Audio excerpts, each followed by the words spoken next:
আসসালামু আলাইকুম ভিউয়ার্স, সকলকে স্বাগত জানাই all job news and revision চ্যানেলে। চলে আসলাম নতুন একটি ভিডিও নিয়ে। ভিডিও শুরুর প্রথমে বলে রাখি, যারা আমার চ্যানেলে নতুন দয়া করে আমার চ্যানেলটি সাবস্ক্রাইব করে দিবেন। আজকে ভিডিওর বিষয় হচ্ছে প্রাইমারি প্রধান শিক্ষক পরীক্ষা নিয়ে আপডেট তথ্য আপনাদের মাঝে শেয়ার করতে যাচ্ছি। তো আপনারা আমাকে অনেকেই কমেন্টে জানিয়েছিলেন এবং ফেসবুক পেজেও কমেন্ট করেছিলেন যে প্রাইমারি প্রধান শিক্ষকের পরীক্ষাটা কবে নাগাদ অনুষ্ঠিত হতে যাচ্ছে এবং এর এডমিট কার্ড কবে নাগাদ দিবে এবং এর কেন্দ্র কোথায় হবে। এই ৩টি বিষয় নিয়েই সকলে আমার কাছে প্রশ্ন করে থাকেন বিভিন্ন সময়। তো এর আগেও আমি বিভিন্ন ভিডিওতে এর অ্যান্সার করেছি বা উত্তর দিয়েছি। তবুও আজকে ভিডিওর মাধ্যমে আপনাদেরকে বলে দিচ্ছি। তো দেখেন, প্রাইমারি প্রধান শিক্ষকের পরীক্ষাটা হবার সম্ভাবনা আছে। এখন যেহেতু মার্চ মাস চলছে, মার্চের পরে এপ্রিল, এপ্রিলের পরে হয়তোবা মে মাসে নতবা আপনার জুন মাসে হবার সম্ভাবনা আছে। দেখেন, এপ্রিলে কোনোভাবেই হবার সম্ভাবনা নেই। এটা কেন বলছি?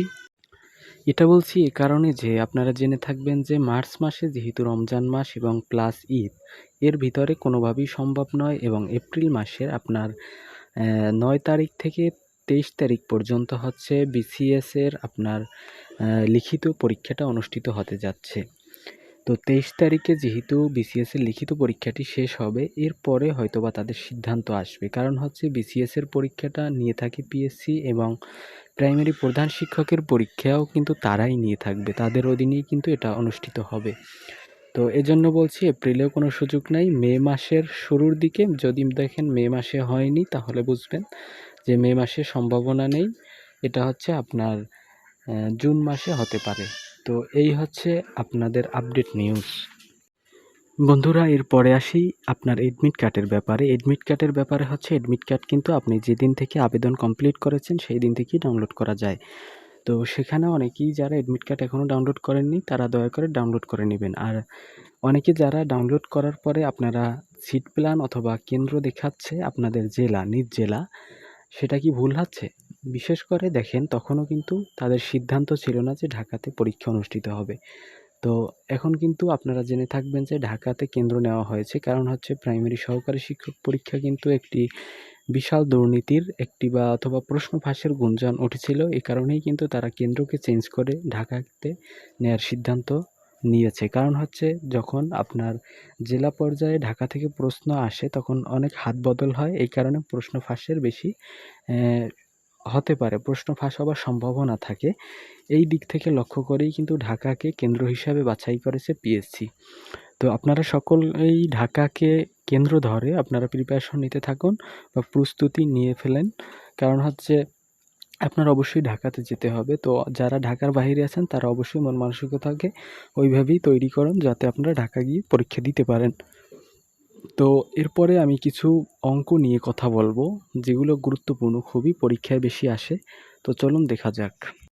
দেখেন, এখানে বলা হয়েছে ১ হতে ১০০ পর্যন্ত সংখ্যাসমূহের যোগফল কত? পরীক্ষাতে প্রায় সময়ই এই টাইপের অঙ্ক এসে থাকে, এজন্য কিন্তু আপনাদের সামনে নিয়ে এসেছি। প্রাইমারি সহ বিভিন্ন ধরনের পরীক্ষার ক্ষেত্রে এই অঙ্কগুলো খুবই গুরুত্বপূর্ণ। তো এটা শর্টকাট একটা ওয়ে আছে, সেটা হচ্ছে দেখেন এস সমান সমান লেখা যায় n into n+1 divided by 2। এখানে n বলতে কি বোঝায়? n বলতে বোঝায়, দেখেন ১ থেকে যেহেতু ১০০ পর্যন্ত বলছে না, ওই ১০০-র মান হচ্ছে n। যেহেতু n এর মান ১০০ এবং ১০০+1 হবে ডিভাইডেড বাই 2। আপনি যদি এটাকে কাটাকাটি করেন তখন রেজাল্ট দাঁড়ায় ৫০৫০। তাহলে আমরা বলতে পারি এই সূত্রটা মনে রাখলে আমরা এই জাতীয় অঙ্ক পারবো ইনশাল্লাহ। তো পরবর্তী অঙ্কটা হচ্ছে দেখেন, একটি বাক্সে ৫টি সাদা ও ৩টি লাল ও ৪টি নীল বল আছে। দৈবভাবে একটি বল তুললে সেটি নীল হওয়ার সম্ভাবনা কত? তো এখানে সম্ভাবনার ক্ষেত্রে একটা সূত্র আপনারা অবশ্যই মনে রাখবেন, সম্ভাবনা সমান সমান অনুকূল ঘটনা আর নিচে হচ্ছে মোট ঘটনা। মোট ঘটনা বলতে বোঝায় সাদা আছে কয়টা, লাল আছে কয়টা, নীল আছে কয়টা, আপনারা এই কয়টা একটু হিসাব করবেন। টোটাল দাঁড়ায় হচ্ছে মোট ১২টি।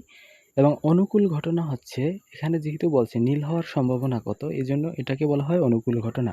তো অনুকূল ঘটনা বলা হয়েছে কিন্তু যেহেতু নীল ৪টি, এজন্য কিন্তু উপরে ৪ আর নিচে থাকবে আপনার মোট ঘটনা ১২। তো কাটাকাটি করলে আশা করি আপনারা বুঝতে পারবেন 1/3 আসবে রেজাল্ট।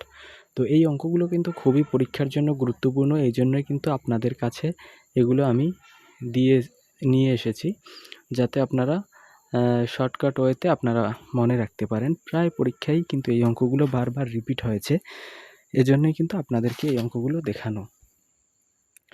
তো এর পরবর্তী ভিডিওতে যদি আমরা চলে যাই বা পরবর্তী স্লাইডে যদি আমরা চলে যাই তাহলে দেখব আরেকটা জিনিস, আপনারা এগুলো অবশ্যই নোট করে রাখবেন এবং 2 বার পড়বেন, তাহলেই কিন্তু মনে থাকবে।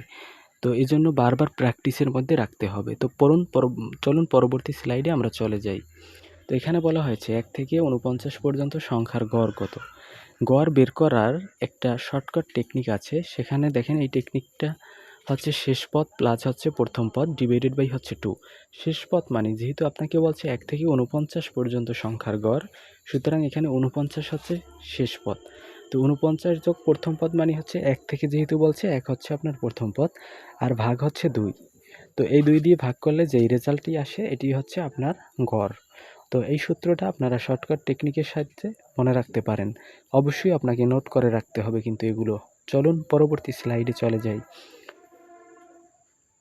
তো দেখেন এখানে কিন্তু একটি ধারার অঙ্ক নিয়েছি, যেখানে বলা হয়েছে 1 + 5 + 9 + 13 যোগ ধারাটির 15তম পদ কত হবে? তো 15তম পদ যেহেতু চেয়েছে আপনার কাছে, তো অবশ্যই কিন্তু 15তম পদটি কীভাবে বের করবেন, এজন্য দেখেন আমি যদি একটা সূত্রের সাহায্যে মনে রাখতে পারি তাহলে সূত্রটি দাঁড়ায় হচ্ছে শেষ পদ। দেখেন 15তম পদ মানে এখানে আপনার শেষ পদটি, শেষ পদ সমান সমান a + n - 1 * d। এই সূত্রটা আপনি অবশ্যই মনে রাখবেন। সূত্র যখন মনে থাকবে তখন কিন্তু আপনি এই অঙ্কটা করার একেবারে ইজি হয়ে যাবে। এ হচ্ছে প্রথম পদ, প্রথম পদের মান এখানে অন, এখানে কিন্তু n এর মান হচ্ছে 15, যেহেতু 15তম পদ বলেছে এজন্য n এর মান 15। এবং হচ্ছে দেখেন ডি হচ্ছে সাধারণ অন্তর। ডি কীভাবে বের করতে হয়? দ্বিতীয় পদ মাইনাস প্রথম পদ। দ্বিতীয় পদ ছিল 5 এবং প্রথম পদ ছিল 1, এজন্য কিন্তু 5 - 1 করলে দাঁড়ায় কিন্তু 4। সূত্রের সাহায্যে বসিয়ে দিলেই কিন্তু হয়ে যাবে। তো বন্ধুরা, আজকের ভিডিও এই পর্যন্তই। দেখা হবে পরবর্তী কোনো ভিডিওতে। ভিডিওটি আপনাদের কাছে ভালো লেগে থাকলে লাইক কমেন্ট শেয়ার করতে ভুলবেন না। যারা ইতিমধ্যে লাইক কমেন্ট শেয়ার করে দিয়েছেন তাদেরকে জানাই অসংখ্য ধন্যবাদ এবং পরবর্তী ভিডিও দেখার আমন্ত্রণ জানিয়ে এখানেই বিদায় নিচ্ছি। আল্লাহ হাফেজ।